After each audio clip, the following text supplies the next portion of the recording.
Junior NTR దిను Allu Arjun upcoming movie ఒకటి రాబోతుంది. దీనివల్ల మనం ఎదుర్కొనే పరిణామాలు ఎలా ఉంటాయి? ఇద్దరు ప్యాన్ ఇండియా స్టార్స్.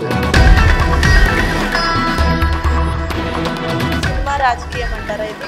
ఇవన్నీ తారక చేస్తే 800 కోట్ల రూపాయలు మినిమం అవుతాయి అన్నమాట.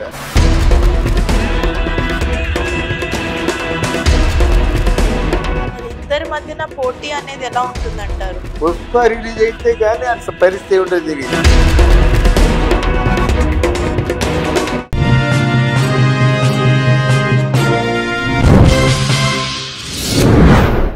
మన తెలుగు సినిమా ఇండస్ట్రీలో చూసినట్లయితే ఇప్పుడు జూనియర్ ఎన్టీఆర్ దిను అల్లు అర్జున్ బన్నీది అప్కమింగ్ మూవీ ఒకటి రాబోతోంది. దీన్ని వెనకాల ఉన్న కారణాలు ఏంటి అండ్ దీని వల్ల మనకు ఎదుర్కొనే పరిణామాలు ఎలా ఉంటాయి? యాక్చువల్ గా వాళ్ళు ఇద్దరు pan India stars, icon stars. మరి ఇక్కడ వీరిద్దరు కాంబినేషన్ అంటే ఆశ్చర్యమే కదా. అక్కడేమో చిరంజీవి బాలకృష్ణ కాంబినేషన్ అర్థమైందా, ఇక్కడేమో ఫైట్ రివర్స్ మాట. ఇక్కడ ఇప్పుడు మన బన్నీ ఉన్నాడంటే ఆ మెగాస్టార్ కుటుంబంతో కలవడు, కలవడక అంతే. అది ప్రొఫెషనల్ రైవల్రీ. అది నేను చెప్పడం కాదు, చిరంజీవి గారు చెప్పారు. ఇద్దరు సేమ్ ప్రొఫెషన్ లో ఉన్నప్పుడు, ఇద్దరు సూపర్ స్టార్ అనిపించుకున్నప్పుడు ఒకరి మీద ఒకరికి సహజంగా ఉంటుంది. అది మనకి కొత్తగా వచ్చే ఆ శివాజీ గణేష్ ఎంజేఆర్కి పడేది కాదు, ఎన్టీ రామారావుకి నాగేశ్వరరావు పడేది కాదు, శోభన్ బాబుకి కృష్ణకి పడేది కాదు. అది కలిసే బాగా మాట్లాడుకుంటారు, కానీ ప్రొఫెషనల్ డ్రైవ్ అన్నమాట. కానీ ఇక్కడ ఏంటంటే ఈ బన్నీ ప్లాన్ ఏంటంటే ఈ తారక్తో కలిసినట్టయితే నాకు తారక్ సపోర్ట్ ఉంది, తారక్ నా సపోర్ట్ ఉంది అనే విషయాన్ని చెప్పడం ఒకటి. రెండోది ఏంటంటే తారక్ చెర్రీకి మంచి ఫ్రెండ్షిప్ ఉంది. త్రిపులార్తో నా భగవంతుడు నా బ్రతినంతకాలం నాకు బన్నీ అనేవారు, చరణ్ని విడిచిపెట్టొద్దని తారక్ అన్నాడు, తారక్ను విడిచిపెట్టకూడదని రామ్ చరణ్ కూడా చెప్పడం జరిగింది. చెర్రీ కూడా అన్నాడు అన్నమాట. అటువంటి దానికి ఎప్పుడైతే వీళ్ళిద్దరు కలిసినట్టయితే వీళ్ళిద్దరు కూడా సినిమా పూర్తయిన అలాగనుకుంటారు కదా. తారక్ నాకు కావాలనుకుంటాడు, బన్నీ నాకు కావాలనుకుంటాడు. ఈ ఇండస్ట్రీలో ఏమాత్రం కొంచెం ఎగుడు దిగుళ్ళు అప్ అండ్ డౌన్స్ వచ్చినట్టయితే ఒకరికొకరు సపోర్ట్ ఉంటారు. ఈ రాజకీయాలు ఎలా ఉన్నాయంటే కంప్లీట్ గా కూటమి తాలూకు హస్తగతం అయిన తర్వాత ఇటు బన్నీ కూడా పడిపోయే స్టేజ్లో ఉన్నాడు. పుష్ప రిలీజ్ అయితే కానీ అంత పరిస్థితి ఏమిటో తెలియదు. ఇక్కడ ఈయన తారక్ కూడా ఎవరు లేరు, ఒంటరివాడైపోయాడు. ఎప్పుడైతే వాళ్ళ బాబాయ్ తాలూకు 50 సంవత్సరాల గోల్డెన్ జూబ్లీ ఫంక్షన్ కి వండుకుంటే వెళ్ళిపోయాడు, ఈయన ఒంటరివాడైపోయాడు. ఎందుకంటే మీ కుటుంబం కదండి, కుటుంబాన్ని వదిలి ఎవరైపోతారు చెప్పండి. అంటే కేవలం తప్పించుకుంటున్నామంటే ఆయన కూడా ఒంటరివాడు అయిపోతాడు. అప్పుడు ఆయన ఒంటరివాడు, ఈయన ఒంటరివాడు, ఈ ఇద్దరు ఒంటరివాడు కలిసి ఒకటి అవుతాం అనే ఆలోచన ఒకటి ఉంది. సినిమా రాజకీయం అంటారా ఇది? సినిమా రాజకీయం అమ్మా, రాజకీయం కంటే పెద్ద అయిపోయింది కదమ్మా. ఇప్పుడు ఈ సినిమా 1000 కోట్లు పెట్టి చేస్తూ ఇప్పుడు బన్నీని తారక్ ఇద్దరు యాక్ట్ చేస్తే ఒక 800 కోట్ల రూపాయలు మినిమం అవుతాయి అన్నమాట. మరి సినిమా అంటే తక్కువ కాదు కదా. సినిమాలో ఎందుకు ఇప్పుడు ఈ అమ్మాయి మన ఎవరు నిహారిక అంత లక్షల్లో తీసింది, ఇప్పుడు 15 కోట్లు వచ్చింది వసూలు. మరి 15 కోట్లు ఊరకే రావు కదా, మెల్లగా ముక్కుంటూ మునుక్కుంటూ 20 కోట్లు వస్తాయి. ఇదంతా ప్రాఫిటే కదా. ₹1 సినిమా తీసిన కమిటీ కుర్రోళ్ళు మీద అంతా ప్రాఫిటే కదా. నన్ను నడిచి ఇదే మంచి ప్రాఫిట్. 100లతో తీసింది మళ్ళీ 100 కోట్లతో తీస్తే 120 కోట్లు వచ్చింది అనుకో, పెద్ద లాభం కాదు. అర్థమైందా? ఏదో బంపర్ ఆఫర్ వచ్చినట్టయితే ఇప్పుడు కాంతారా సినిమా ఉంది కదా, మన KGF ఇట్లాంటి సినిమాలు కొన్ని ఉన్నాయి కదా. ఇలాంటి సినిమాలకైతే మంచి బాగా లాభాలు వస్తాయి, ఊహించిన లాభాలు వస్తాయి అన్నమాట. అంతేకాని దీనికి ఏమవుతుంది, మన బేబీ వచ్చింది అటువంటి సినిమా చూడి చాలా తక్కువ తీశారు, తక్కువ తీసి సక్సెస్ అయిపోయింది అన్నమాట. అలాగే చెప్తున్నాను నేను. అంటే ఇక్కడ ఇంతంత పెట్టుబడులతో సినిమా తీస్తున్నట్టు రాజకీయం లేకపోతే ఎవరు మనవాళ్ళో ఎవరు మనవాళ్ళు కాదో తెలుసుకోబోతే ఎలాగొద్ది. ఇప్పుడు తారక యాక్ట్ చేశాడు, తారకే రామ్ చరణ్కి తారకే ఉపయోగపడ్డాడు, కానీ తారక్కి రామ్ చరణ్ ఉపయోగపడలేదు. ఎందుకంటే రామ్ చరణ్ క్యారెక్టర్ పెద్దది. RRR సినిమా, ఆ సినిమాలో రామ్ చరణ్ కి తారక్ ఉపయోగపడ్డాడు అన్నమాట.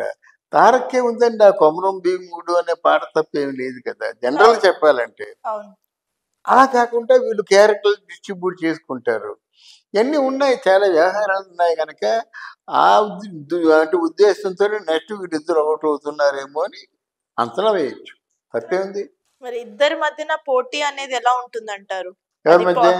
అల్లు అర్జున్ మధ్య, ఎన్టీఆర్ మధ్య. యాక్టింగ్ పరంగా చూసినట్లయితే ఇద్దరు కూడా మంచి నటులే. మరి ఇద్దరి నటన మీద అంటే యాక్టింగ్ కాకుండా ఇద్దరి మధ్య ఉన్న పాత్రలమ్మా.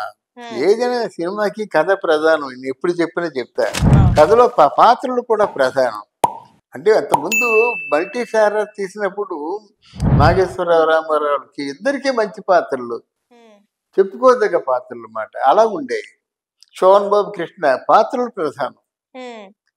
అంతేగాని ఇప్పుడు బన్నీని తారక్ అనుకుంటే ఇక్కడ ఏం చేస్తున్నారంటే కొత్తగా సినిమా ఫీల్డ్లోకి వచ్చేవాళ్ళు తారక్ డేట్స్ ఇచ్చాడు, బన్నీ డేట్స్ ఇచ్చాడు, షెడ్యూల్ కుదిరింది అంతే. ముందు పాట రికార్డింగ్ చేసేస్తున్నారు, అంతే వేసి కూర్చోబెడతారు 14 రోజులు. అది మెల్లగా కథ అల్లుకుంటారు. ఈలోగా ఇంకో పాట రికార్డింగ్ చేసేస్తారు. అంటే సినిమా షూటింగ్ మొదలైన తర్వాత 6 మాసాలు ఇలాగ జిగ్జాగ్ చేస్తూనే ఉంటారు. 6వ మాసంలో స్టార్ట్ అవుద్ది, అదో 10 రోజులు షెడ్యూల్. ఇలాగ 2 సంవత్సరాలు ఈజీగా చేస్తున్నారమ్మా. మరి ఎందుకు చేస్తున్నారో నాకు అర్థం కావటం లేదు. అన్నాళ్ళు హ్యాంగ్ ఓవర్ అయి ఉండాలి కదా ఆర్టిస్టు క్యారెక్టర్. కొత్తగా క్యారెక్టర్ నువ్వు చేస్తున్నావు అంటే హ్యాంగ్ ఓవర్ ఉంటుంది. ఇంటికి వెళ్ళినా బయటకు వచ్చినా సెట్లోకి వచ్చినా సరే ఆ క్యారెక్టర్ ఎలా బిహేవ్ చేస్తుంది అలా ఉంటుంది. మీకు హ్యాంగ్ ఓవర్ అంటే కరెక్ట్గా చెప్పాలంటే ఎన్టీ రామారావు అప్పుడు కలిసి ఉంటే కలిసి సుఖంలో యాక్ట్ చేసేవాడు.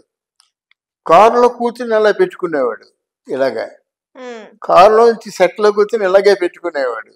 దాన్నే హ్యాంగ్ ఓవర్ అన్నమాట.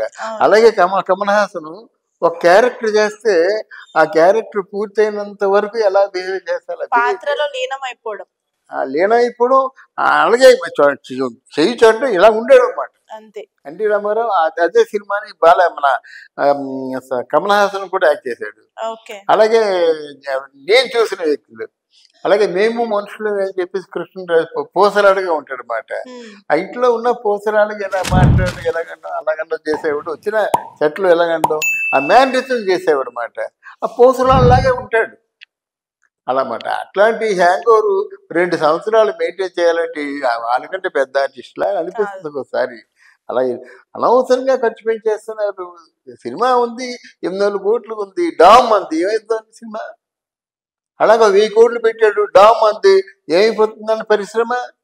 ఈరోజు పరిశ్రమలో 8,000 మంది పనిచేస్తున్నారండి. ఆ 4 సినిమాలు 5 సినిమాలు ఆడుతున్నాయి. 5 సినిమాలు 500 మంది, మిగతా లక్షలాది మంది పరిశ్రమలో పనిచేసేవారు. అది ఏం చేస్తారు? ఏం చేయటం లేదు, అడుగుతుంటున్నారు. అదే చిన్న సినిమా 35 లక్షలు 50 లక్షలకు ఒక సినిమా తీశారనుకోండి, ఇక 30 లక్షలు 50 లక్షల సినిమా తీసినట్టు ఎన్ని సినిమాలు వస్తాయి మీకు? 1 కోటి రూపాయలకి ఎన్ని సినిమాలు వస్తాయమ్మా? 3 సినిమాలు వస్తున్నాయి. అలాగే 5 కోట్లు 15 సినిమాలు వస్తున్నాయి. అలాగా 10 కోట్లు పెట్టినట్టు ఇండస్ట్రీలో పచ్చగా ఉంటది అన్నమాట. ఏ చిన్న సినిమాలు డబ్బులు తక్కువ సినిమాలు ఆడలేదా?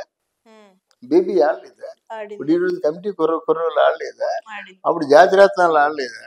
ఏదైనా వాడు కథ మీద ఇంట్రెస్ట్ తీసుకొని సినిమా అందరూ చూసేలా ఉంటే మాత్రం బాగుంటుందని నా ఉద్దేశం. సరే ఇవన్నీ ఉన్నా లేకపోయినా వాళ్ళు ఏదో దర్జా. మరి బన్నీ తారక్ ఇద్దరు మధ్య ఎలా ఉంటుందో, పోటీ అంటే పోటీ లేదులేండి, ఇద్దరు బాగా చేస్తారు ఆ పాత్రలు బట్టి. అది అంటే వాళ్ళ సినిమా వాళ్ళ కలయిక వెనక ఎంత గూఢార్థం ఉందని అనుకోవచ్చు.